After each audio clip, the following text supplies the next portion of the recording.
नमस्कार, आप देख रहे हैं इंडिया डेली। मैं हूं आशीष सिन्हा। आज का दिन बेहद अहम होने वाला है क्योंकि लोकसभा में ऑपरेशन सिंदूर पर आज दूसरे दिन भी बहस जारी रहेगी। वहीं राज्यसभा में आज से ऑपरेशन सिंदूर पर बहस शुरू होगी। महज कुछ मिनटों के बाद दोनों सदनों की जो कार्रवाई है वो शुरू हो जाएगी और दोनों सदनों में ऑपरेशन सिंदूर पर चर्चा शुरू होगी। लोकसभा में दोपहर 12 बजे का वो वक्त होगा जब गृह मंत्री अमित शाह अपना बयान देंगे। राज्यसभा में पीएम मोदी आज जवाब दे सकते हैं। वक्त शाम का बताया जा रहा है। हालांकि अभी इसकी आधिकारिक घोषणा नहीं हुई है कि क्या प्रधानमंत्री आज शाम राज्यसभा में ऑपरेशन सिंदूर पर बात रखते हैं या नहीं। लेकिन गृह मंत्री अमित शाह दोपहर 12 बजे लोकसभा में ऑपरेशन सिंदूर पर अपनी बात को रखेंगे।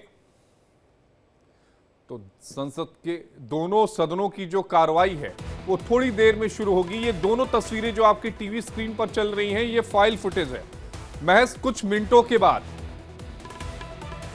दोनों सदनों की कार्रवाई। तो इसीलिए इतना विलंब हुआ और अब हम चाहेंगे कि देश जो कुछ भी जानना चाहता है, जैसे कि ट्रंप ने जो दावे किए हैं कि उन्होंने सीज फायर कराया, 24 बार उन्होंने इसको रिपीट किया, उन्होंने जो कहा ट्रेड के कारण बंद करा दिए, उन्होंने आज कई लोग कह रहे हैं कि 5 जेट गिराए गए। इस तरह की जो बातें हैं और पहलगाम हमले के जो आरोपी हैं उनके साथ क्या है, वो लोग मरे जो गए हैं, कल जो खबर आई है उसमें कितनी सच्चाई है, ये तमाम बातों पर अगर माननीय प्रधानमंत्री जी, गृह मंत्री जी अगर बोलेंगे तो निश्चित रूप से देश को इससे तसल्ली होगी। जिस एसआईआर को लेकर आप लोग विरोध कर रहे हैं, सुप्रीम कोर्ट ने तो उस पर रोक नहीं लगाई। उन्होंने कहा कि हाँ ये जारी रहेगा। साथ में वो भी कहा कि जो लिस्ट बना है मतदाता सूची जो किया गया है उसको जारी करें इलेक्शन कमीशन। देखिए, उसमें एक रिक्वेस्ट ये था सबकी तरफ से कि चूंकि बिहार के बहुत सारे गरीब मजदूर, मोटिया मजदूर और अलग अलग जो सेवा करने वाले लोग हैं, अलग अलग कार्य करते हैं, वो देश के चारों तरफ फैले हुए हैं। कई बार ऐसा होता है कि जो काम पे जाते हैं ना, वो डॉक्यूमेंट संभाल के नहीं ले जाते अपने साथ। डॉक्यूमेंट्स उनका कहीं रखा रहता है, वो कहीं और रहते हैं, मालिक उनको छुट्टी नहीं देते हैं। वो साल भर पैसे इकट्ठा करते हैं कि साल में एक बार वो ट्रेन का किराया देकर वो घर लौट सके किसी पर्व में, छठ में। तो ऐसे में आप अगर उनको बिना उनकी उपस्थिति के, बिना उनसे बात किए, बिना उनके डॉक्यूमेंट्स जांच किए अगर उनको मतदाता लिस्ट से हटा देते हैं तो बाद में क्या वो देश के नागरिक नहीं रहेंगे? तो विपक्ष की आप आवाज तो सुन रहे थे। एसआईआर का मुद्दा जो है वो विपक्ष पिछले 7 दिनों से उठा रहा है। संसद के मानसून सत्र का 7वां दिन है। पिछले 6 दिनों से विपक्ष लगातार ऑपरेशन सिंदूर और एसआईआर। शुक्राना की एटलीस्ट 100 दिन के बाद वो सदन में तो आए। पहलगाम के लिए स्पेशल सत्र बुलाना चाहिए था, आपने बुलाया नहीं। और आज जो कल डिफेंस की बात सुनी उसमें प्रश्नों का उत्तर नहीं था। ये फेलियर कैसे हुआ? जैसे आतंकवादी घुस गए, एक बार नहीं, पुलवामा में हुआ, उरी में हुआ, पहलगाम में हुआ। हर बार आप कहते हैं कि हम घुस के मारेंगे, लेकिन उनका जवाब नहीं है। आतंकवादी आज तक नहीं पकड़े, उसका जवाब नहीं है। वहां पे घुस कैसे गए, उसका जवाब नहीं है। लोकसभा और राज्यसभा दोनों की कार्रवाई जो है वो शुरू हो गई है। 2 तस्वीरें आपकी टीवी स्क्रीन पर है। पहली तस्वीर लोकसभा की और जो दूसरी तस्वीर जो है वो राज्यसभा की। सुश्री दिव्या देशमुख ने जर्जिया के बातूमी शहर में आयोजित फिडे शतरंज महिला विश्व कप फाइनल में विजय हासिल की है। Not just a personal milestone, but a defining moment for Indian chess, reflecting the growing strength of women in arenas once dominated by men. तो दिव्या देशमुख की उपलब्धि को लेकर दोनों ही सदनों में अगर हम बात करें राज्यसभा की तो उपसभापति श्री हरिवंश जी ने तारीफ की, लोकसभा के स्पीकर ने भी तारीफ की और सदन की शुरुआत इसी से हुई। 19 साल की उम्र में दिव्या देशमुख जो हैं वो वर्ल्ड चैंपियन शतरंज की बनी हैं। हम्पी को हराकर उन्होंने इतिहास रच दिया।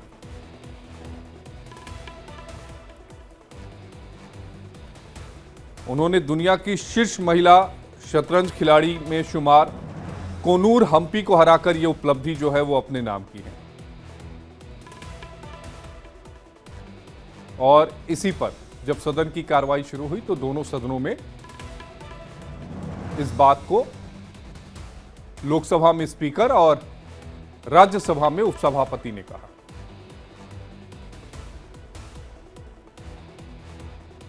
दोनों सदन जो हैं, लोकसभा और राज्यसभा जो है वो शुरू हो चुके हैं। सीधे आपको सुनाते हैं लोकसभा की कार्रवाई में क्या कुछ चल रहा है और राज्यसभा की कार्रवाई में क्या कुछ चल रहा है।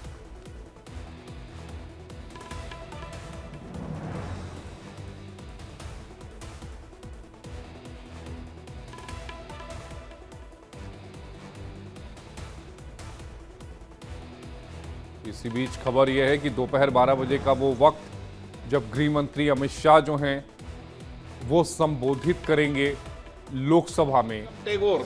Sir, I have given 1-1, sir. Sir, question number 1-1. मान प्लीज माननीय अध्यक्ष महोदय, एक विवरण सभापटल पर रख दिया गया है। माननीय सदस्य,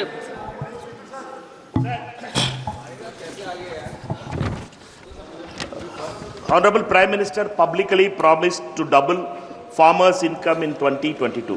It is now 2025. Can the Honorable Minister present official data? Can the Minister not budget allocation figures on whether the farmers' real incomes adjusted for inflation have actually doubled? If not, will the government accept that this grand promise was a jumla and clarify what accountability measures it has taken for misleading the farming community? माननीय अध्यक्ष, Observations, recommendations of the committee contained in its 57th report, 17th Lok Sabha, on Department of Posts, initiatives and challenges pertaining to Ministry of Communications, Department of Posts. 6th report on action taken by the government on the observations, recommendations of the committee contained in its 56th report, 17th Lok Sabha, on regulation of cable television in India pertaining to the Ministry of Information and Broadcasting. उत्पादन बढ़ाने का फैसला किया, उत्पादन बढ़े। Number 2, आय बढ़ाने के लिए लागत घटे। नंबर 3, उत्पादन के ठीक दाम मिले। नंबर 4, नुकसान हो जाए तो उसकी भरपाई करें। नंबर 5, कृषि का विविधीकरण, केवल एक फसल की खेती नहीं, फलों की खेती, फूलों की खेती, सब्जियों की खेती, औषधि खेती, कृषि वानिकी, मछली पालन, पशुपालन, अलग अलग अनेकों प्रयत्न किए। और आज मैं प्रसन्नता पूर्वक आपको बताना चाहता हूं माननीय अध्यक्ष महोदय कि पिछले 10 सालों में फसलों का जो उत्पादन है, कुल फूड ग्रेन्स का, खाद्यान्न का, इसमें 246.42 मिलियन टन था 13-14 में, अब बढ़ के 353.96 मिलियन टन हो गया है। कांग्रेस सांसद प्रमोद तिवारी ने क्या कुछ कहा है वो आपको एक बार सुनवा देते हैं। पहलगाम में जो हमला हुआ है, ये भारत पर, उसकी संप्रभुता पे, उसकी शांति पर सीधा हमला है। पूरा देश चाहता है कि जो भी हमलावर थे उनको कड़ी सजा मिलनी चाहिए, उन्हें जिंदा रहने का अधिकार नहीं। उन्हें ये भी मालूम होना चाहिए कि हमारा 140 करोड़ की जनता का सवाल ही हमारा सवाल है, कौन जिम्मेदार है इसका? बड़ी लंबी चौड़ी फेंकने वाले प्रधानमंत्री जी, आपके गृह मंत्री कौन है? अगर पहलगाम में जहां पे हजारों लोग रोज जा रहे थे और आपका गृह विभाग सो रहा था, देश के दूरस्थ स्थित अंचलों पे ट्रैवल एजेंट को मालूम था कि वो घाटी पर्यटकों के लिए जाने को खुली है और आपके पास के थाने को नहीं मालूम था। अरे ढेर सारे सवाल उठ रहे हैं मोदी जी, ये क्या खेल है? प्रमोद तिवारी को सुन रहे थे आप। कांग्रेस के सांसद हैं, एक वरिष्ठ नेता भी हैं। डॉक्टर सुनील कौशिक जी, वरिष्ठ पत्रकार, हमारे साथ जुड़ गए हैं। डॉक्टर सुनील जी, अभी भी जो विपक्ष है, कल 11 घंटों की जो चर्चा लोकसभा में हुई, विपक्ष उस पर संतुष्ट नजर नहीं आ रहा है। विपक्ष अभी भी सरकार से जवाब चाहता है। जवाब जवाबदेही पर, जवाब अगर गलती हुई, सुरक्षा में चूक हुई तो जिम्मेदारी किसकी। दूसरा सवाल डोनाल्ड ट्रंप को लेकर जो बार बार दावे किए जा रहे हैं कि उन्होंने 25 बार के तकरीबन क्लेम किया है, उस पर सरकार की तरफ से कोई स्पष्ट रुख नहीं आ रहा है, ऐसा विपक्ष का कहना है। देखो, विपक्ष चाहता है कि उनकी भाषा सरकार बोलने लगे। कल संसद की कार्रवाई हमने पूरी सुनी और सुबह से शाम तक विभिन्न चैनलों पर रहे। एक कोई ऐसी नई चीज नहीं थी जो भारत सरकार ने कही हो, सब कुछ पब्लिक डोमेन में है। जो पहले रक्षा मंत्री ने कहा वो सदन में कह दिया, जो विदेश मंत्री ने कहा वो सदन पर क्रमबद्ध तरीके से उन्होंने रखा। ऐसी कोई नया सवाल भी विपक्ष के पास नहीं था जो लगे कि हाँ निश्चित तौर से विपक्ष उसे संतुष्ट होना चाहता है। जब सर्वदलीय मीटिंग हुई पहली बार, तब खुद गृह मंत्री अमित शाह ने स्वीकार किया था कि हाँ हमसे चूक हुई है। और दूसरी बात, जब ऑपरेशन सिंदूर को लेकर के जो ब्लूप्रिंट विपक्ष के सामने सरकार ने रखा, विपक्ष ने कहा कि हम सरकार के हर कदम पे सरकार के साथ हैं। इसमें कोई नई बात तो है नहीं।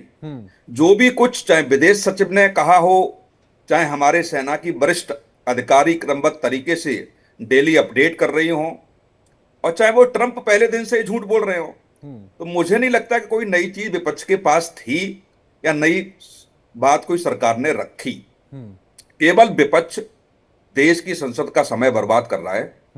5 दिन तक संसद को न चल देना, और 6वें दिन जब ऑपरेशन सिंदूर पर चर्चा होती है तो SIR जैसा मुद्दा ला करके फिर संसद को बाधित करने का प्रयास कल विपक्ष ने किया। तो ये लग रहा था कि क्या वो 5 दिन में जो 15 बिल पास होने थे, क्या वो देश की जनता के लिए नहीं थे, क्या हम सबके लिए नहीं थे, क्या विपक्ष को उन बिलों पर सार्थक चर्चा नहीं करनी चाहिए थी। ये सब ऐसे सवाल हैं जो विपक्ष को भी देखना पड़ेगा कि निश्चित तौर से क्या वास्तव में वो देश की जनता के साथ जो भी भरोसा और विश्वास विपक्ष पर है वो उसको कायम रख पा रही है कि नहीं रख पा रही है।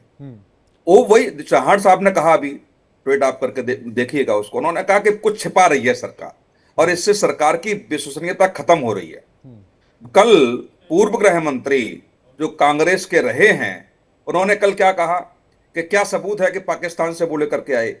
तो ये सब सवाल ऐसे लग रहे हैं। और कल मैं पाकिस्तान के कई चैनलों पर बैठा और वही बार बार सवाल पूछ रहे थे कि भारत सरकार के पूर्व गृह मंत्री कह रहे हैं कि निश्चित तौर से क्या सबूत है भारत सरकार के पास कि जो पहलगाम का ये घटना की वो पाकिस्तान से लेकर के आए। तो ये एक ऐसे विपक्ष के सवाल हैं जो बार बार प्रश्न खड़ा कर रहे हैं। क्या विपक्ष लेकिन चाहता है सुनील जी, जिस तरह से अभी चर्चाएं चल रही हैं, सरकार अपना जवाब दे रही है। राजनाथ सिंह ने बेहतरीन बोला, जयशंकर जी ने बेहतरीन बोला, गृह मंत्री अमित शाह आज बोलेंगे, जाहिर तौर पर बेहतरीन नहीं बोलेंगे। विपक्ष संतुष्ट नहीं है और 2 दिन अगर चर्चा भी हो जाती है उसके बाद भी विपक्ष यही कहेगा कि हमारे सवाल का तो जवाब नहीं मिला। नहीं, कौन से सवाल का जवाब विपक्ष का नहीं मिला? विपक्ष ये चाहता है कि सरकार स्वीकार करे कि कितना नुकसान हो गया, सरकार स्वीकार करे कि ट्रंप ने मध्यस्थता की। मध्यस्थता को लेकर के विदेश मंत्री ने भी संसद के पटल पर स्पष्ट तौर से इनकार किया और रक्षा मंत्री राजनाथ सिंह ने भी स्पष्ट तौर से मना किया कि मध्यस्थता में किसी की भूमिका नहीं थी। और शाम को प्रधानमंत्री भी बोलेंगे, गृह मंत्री भी बोलेंगे। अब उसके बाद भी विपक्ष संतुष्ट न हो तो अच्छा, यही बात तो सरकार पहले भी कह रही थी। कुछ सरकार ने अगर सुनील जी नया कह दिया हो जो हमें या आपको इससे पहले नहीं पता था, तो आप मुझे बताइए। यही बात जो अभी संसद में कह रही है, यही बात तो संसद के बाहर भी कह रही थी। तो संसद का समय क्यों चर्चा के लिए आपने 5 दिन पिछले हफ्ते खराब कर दिया और ये हफ्ते भी 3-4 दिन चर्चा में ही निकल जाएंगे? देखो, ये तो मैंने शुरुआत में कहा ही कि न सरकार ने कुछ नया कहा है और न विपक्ष का कोई नया सवाल है। और कल की जब कार्रवाई ऑपरेशन सिंदूर को लेकर के चर्चा की कार्रवाई शुरू हो रही थी तो विपक्ष ने एक ऐसा मुद्दा लाने का प्रयास किया कि वो ऑपरेशन सिंदूर को लेकर के विपक्ष के पास कोई सवाल था ही नहीं। तमाम नेताओं को आप सुन लीजिए, तमाम सांसदों को आप सुन लीजिए, वही घिसे पिटे बयान जो पिछले 1-1.5 महीने से विपक्ष के सांसद, विपक्ष के नेता कह रहे हैं। और सरकार के पास भी कुछ नहीं। तो जब कुछ है ही नहीं, आप देखिए कि उस समय विपक्ष संसद में सदन की कार्रवाई कराना चाह रहा था, बुलाना चाह रहा था कि साहब बुलाइए। क्या उस समय सदन की कार्रवाई शुरू होती इसी मुद्दे को लेकर के, तो क्या विपक्ष केवल भारत सरकार को घेरने का प्रयास करता, भारत सरकार को कटघरे में खड़ा करता, सेना को कटघरे में खड़ा करता, यही था। क्योंकि आज भी आप देखिए कि जब आप सरकार को घेरना चाह रहे हैं तो कुछ ऐसी चीजें तो कम से कम सदन में रखिए जो देश की जनता विपक्ष के सवालों से सहमत हो कि हाँ, विपक्ष के सवाल जो है वो सरकार नहीं दे पा रही है। नहीं डॉक्टर सुनील जी, एक सवाल विपक्ष जो ये पूछ रहा है कि अगर गलती थी तो फिर उस गलती पर क्या जवाबदेही नहीं बनती? नहीं, बिल्कुल जवाबदेही बनती है। एनआईए की जांच जारी है और निश्चित तौर से उसमें जो भी चीजें निकल के आएंगी, कभी कभी हमने देखा भी है तमाम युद्धों को लेकर के, ये तो एक ऑपरेशन था कि कुछ चीजें ऐसी होती हैं जो सामने पटल पर नहीं रखी जा सकती हैं। नहीं, मैं बिल्कुल समझता हूं, नेशनल सिक्योरिटी का इशू भी है, हर चीज आप पटल पे नहीं रख सकते। अभी किसी की कोई भूमिका रही हो तो निश्चित तौर से पब्लिक डोमेन में वो नहीं कर सकते, वो अंदर ही अंदर रखा जाएगा। और ये कांग्रेस भली भांति जानती है और इसीलिए वो बार बार सवाल कर रही है। आप देखिए, गलती को स्वीकार करना, गृह मंत्री ने गलती को स्वीकार कर लिया कि निश्चित तौर से हमसे गलती हुई है, तब वो आतंकवादी पहलगाम तक पहुंचे, तो इससे बड़ी बात नहीं हो सकती। लेकिन हाँ, जरूर है कि जो एनआईए जांच करेगी वो निश्चित तौर से कोर्ट में जाएगा। अब आप देखेंगे तमाम चैनल पे कहते हैं कि साहब जो पिछली कार्रवाई हुई थी 2019 से पहले, उसमें क्या हुआ, कहां से आरडीएक्स आया। अब विपक्ष को पता होना चाहिए कि 13,700 की चार्जशीट एनआईए ने कोर्ट में सबमिट कर दी, सारी अपडेट उसमें है। लेकिन विपक्ष को लगता कि उस चार्जशीट में कुछ ऐसा गलत सरकार ने किया है तो कांग्रेस के पास बड़े एडवोकेट थे, खड़ा कर सकते थे कोर्ट में, लेकिन नहीं है। बार बार वही सवाल करेंगे, साहब आरडीएक्स कहां से आया, वो लोग घुस कैसे गए। यही ऐसी स्थिति है कि ये विपक्ष को भी समझना पड़ेगा कि सुरक्षा से संबंधित कुछ ऐसे प्रकरण होते हैं जहां पब्लिक डोमेन में सरकार की मजबूरी होती है। और ऐसा नहीं भारतीय जनता पार्टी कर रही है, कांग्रेस ने भी वही किया सरकार में रहते हुए, और अन्य देश की भी कोई सरकार होती तो वो भी वही ऐसी करती कि बहुत सारे ऐसे बिंदु हैं न संसद के पटल पर रखे जा सकते हैं न पब्लिक डोमेन में। लेकिन डॉक्टर सुनील कौशिक जी, देखिए कल ओवैसी साहब ने जो बातें कही क्रिकेट को लेकर कि भारत पाकिस्तान के बीच में जो एशिया कप 2025 का मैच होना है, उनकी बातों में सच्चाई थी कि जब हम पानी बंद कर रहे हैं, हवाई क्षेत्र अपना नहीं दे रहे हैं, व्यापार बंद कर रहे हैं, तो फिर क्रिकेट क्यों खेला जाएगा? नहीं, बिल्कुल नहीं खेला जाना चाहिए। मैं तो कई दिन से तमाम चैनलों पे कह रहा हूं कि ये एक साथ नहीं चल सकते। आतंकवाद की बात और क्रिकेट की एक साथ नहीं चल सकती। ये मुझे लगता है कि भारत सरकार को पुनर्विचार करना चाहिए और भारत सरकार की तरफ से एक अनुरोध किया जाना चाहिए, और एक ऐसा अनुरोध जिसमें बिल्कुल तथ्यात्मक चीजें हों। नहीं डॉक्टर सुनील कौशिक जी, क्या बीसीसीआई सरकार से ऊपर या हमारे मुल्क से ऊपर हो गई क्या? नहीं, कोई नहीं हो सकता मुल्क से ऊपर। फिर मैं तो कह रहा हूं कि देश का एक एक बच्चा ये चाहता है, जिस दिन एशिया कप का पब्लिक डोमेन में आया कि पाकिस्तान के साथ खेला जाएगा, तमाम मैंने चाय के खोखे पर, चाय की दुकान पर, पान की दुकान पर मैंने बात की, खुद पत्रकार होने के नाते, वो भी सहमत नहीं है। एक गली मोहल्ले के लोग भी सहमत नहीं है। हम लोग तो बुद्धिजीवी हैं, वो भी कह रहे हैं कि पाकिस्तान के साथ क्रिकेट किसी कीमत पर नहीं होना चाहिए। और इस पर मैं फिर कह रहा हूं कि ये सरकार को एक बार पुनर्विचार करना पड़ेगा कि आतंकवाद और क्रिकेट एक साथ नहीं चल सकते। और पहलगाम घटना पर आपने देखा होगा, पाकिस्तान के तमाम क्रिकेटरों ने अपशब्द, अभद्र भाषा का उपयोग किया। तो निश्चित तौर से मैं कह सकता हूं खेल की जगह होता है, इसमें कोई दो राय नहीं है, लेकिन वो हमारा खून बहाएंगे और हम उनके साथ खेलेंगे, ये कभी संभव हो ही नहीं सकता। ठीक है, रॉय तपन भारती जी वरिष्ठ पत्रकार भी हमारे साथ जुड़ गए हैं। रॉय जी, आपका बेहद स्वागत है इंडिया डेली में। सदन की कार्रवाई पर अभी हम लोग चर्चा कर रहे थे कि सदन की कार्रवाई किस तरीके से चल रही है। ऑपरेशन सिंदूर को लेकर जो सरकार की तरफ से कल जवाब दिए गए हैं, विपक्ष उनसे संतुष्ट नहीं नजर आ रहा है। रॉय जी, आपकी पहली प्रतिक्रिया इस पर? देखिए, जब सियासी दृष्टिकोण से सोचा जाएगा तो विपक्ष तो खामियां निकालने का पूरा प्रयास करेगा। मुझे लगता है कि जब गृह मंत्री अमित शाह और प्रधानमंत्री मोदी जी जब जवाब देंगे तो कांग्रेस और उनके गठबंधन को इस बात की याद दिलाएंगे कि बंबई में जब हमला हुआ था, जिस समय मनमोहन सिंह की सरकार थी, तो उस वक्त क्या हालात थे और कैसे आतंकवादी भारत के अंदर आए। उसमें तो साबित भारत सरकार ने कर दिया था कि पाकिस्तान से आए थे और उसको फांसी भी दी गई। तो ये बहुत सारे पीछे की ओर भी सरकार उनको याद दिलाएगी कि आपने कब कब किस तरह से किया। और दूसरी बात है कि सीमा पर जो नाकेबंदी करने का काम है अभी भी चल रहा है, क्योंकि जो सीमा रेखा खींची गई है, लाइन ऑफ कंट्रोल है, उसमें कटीले तारों का जो बाढ़ है अभी पूरी तरह से हो नहीं पाया। उसमें सरकार की प्रायोरिटी है, लेकिन पूर्वोत्तर भारत हो या पश्चिमी भारत हो, दोनों तरफ अभी इसमें काम अधूरा बचा हुआ है। यह काम कांग्रेस ने अपने जमाने में पूरा क्यों नहीं किया, बहुत तरह के सवाल है। जब अमेरिका मैक्सिको के बीच बॉर्डर अभी तक जाल नहीं बिछाया जा सका है, इतना बड़ा इंफ्रास्ट्रक्चर खड़ा करना पड़ता है, इसके पीछे काम करना पड़ता है, ये वर्षों लग जाते हैं। अरे रॉय जी, अभी पाकिस्तान तो छोड़ लीजिए, बांग्लादेश को लेकर भी बॉर्डर खड़ा करने की जरूरत पड़ेगी जिस हिसाब से हालात चल रहे हैं।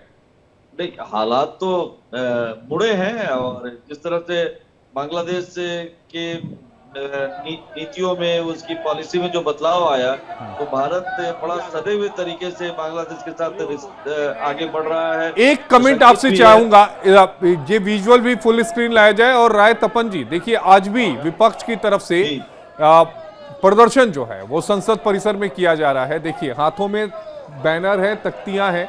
रॉय जी, आप इस कमेंट पर आपका एक रिएक्शन चाहूंगा इस पर।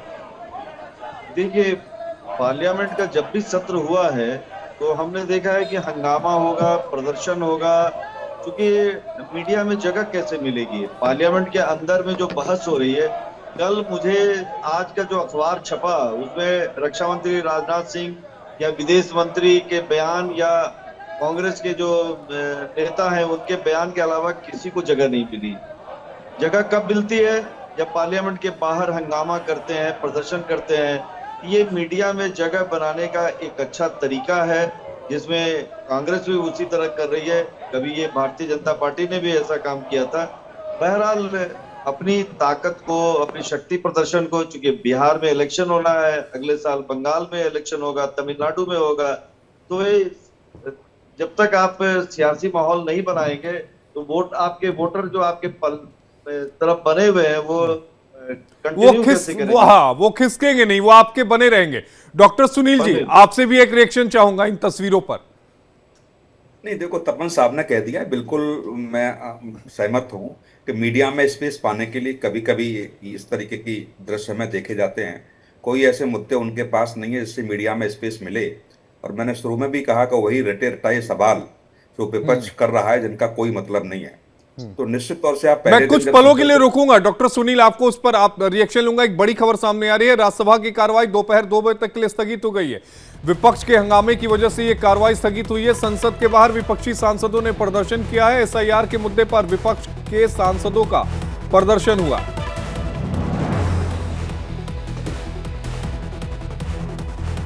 तो संसद के बाहर विपक्षी सांसदों ने प्रदर्शन किया है। राज्यसभा की कार्रवाई दोपहर 2 बजे के लिए स्थगित हुई है और दोपहर 2 बजे से ऑपरेशन सिंदूर पर राज्यसभा में चर्चा शुरू होगी। एक रिएक्शन इस पर चाहूंगा डॉक्टर सुनील जी आपका। तो ये कोई नई बात नहीं है। कल भी मैंने सुबह भी कहा, कल भी जब ऑपरेशन सिंदूर पर चर्चा होनी थी तो विपक्ष का यही रुख था कि एसआईआर पर चर्चा हो। और विपक्ष बहुत अच्छे से जानता भी है कि एसआईआर पर चर्चा इसलिए नहीं होती कि लगातार माननीय उच्चतम न्यायालय में उसकी सुनवाई चल रही है। जब तक माननीय उच्चतम न्यायालय का कोई आदेश नहीं आ जाएगा, कोई निर्णय नहीं आ जाएगा, तब तक संसद में चर्चा नहीं हो सकती। तो विपक्ष बे कह सकते हैं कि फालतू टाइप से फालतू बात की चर्चा चाहता है वो। दूसरा, आपके पास कोई मुद्दा नहीं है। 5 दिन तक यदि आपने राज्यसभा और लोकसभा की कार्रवाई नहीं चलने दी और जिसको आपने अहम मुद्दा माना, वो अहम मुद्दे पर जब चर्चा हो रही है तो विपक्ष को आपत्ति क्या?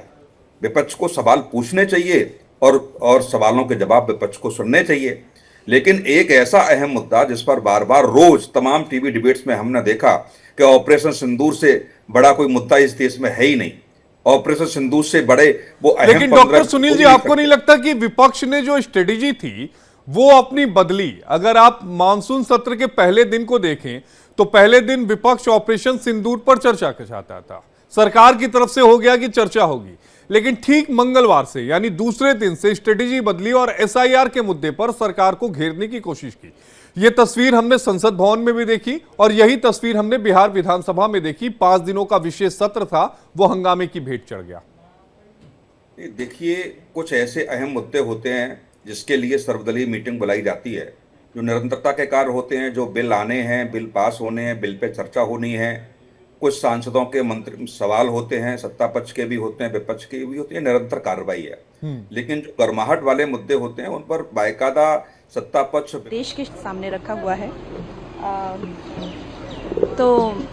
तो मैं इसके लिए यही कहना चाहूंगी कि विपक्ष के पास कोई मुद्दे नहीं है और लोगों को भटकाने के लिए और देश का अपमान करने के लिए, सैनिकों का अपमान करने के लिए, इतने बड़े युद्ध का अपमान करने के लिए, इतनी बड़ी त्रासदी के पीछे कॉन्स्पिरेसी थ्योरीज बनाकर उसको डिसेंसिटाइज करने के लिए, उसकी सारी जो है, जो लोगों ने अपना परिवार खोया है, उसको जो है एक उसके प्रति अभद्र टिप्पणी करने के लिए देश देख रहा है। और इसीलिए मैं ये कहूंगी कि सबकी नजरों से गिर चुके हैं। कुछ सदस्य भारत पाकिस्तान जी, एक का फाइनल कमेंट ले लेता हूं। राय तपन जी, आपसे 1 मिनट एक फाइनल कमेंट प्लीज। देखिए, पूरा देश ही नहीं, पूरी दुनिया हमारी संसद पर नजर रख रही है कि हमारे राजनीतिज्ञ, हमारे जो लोक प्रतिनिधि हैं, जनप्रतिनिधि हैं, वो सिंदूर मसले पर और पहलगाम अटैक पर क्या बात करते हैं, क्या अपनी बातें रखते हैं। क्योंकि इसी बातचीत के निचोड़ से सरकार आगे का रास्ता तय करेगी या देश अपना तय करेगा। तो ये सियासी जो इन्वॉल्वमेंट है या जो राजनीतिज्ञ हैं, उन्हें इस बात का ख्याल करना चाहिए कि पूरी दुनिया की नजर आपके ऊपर है।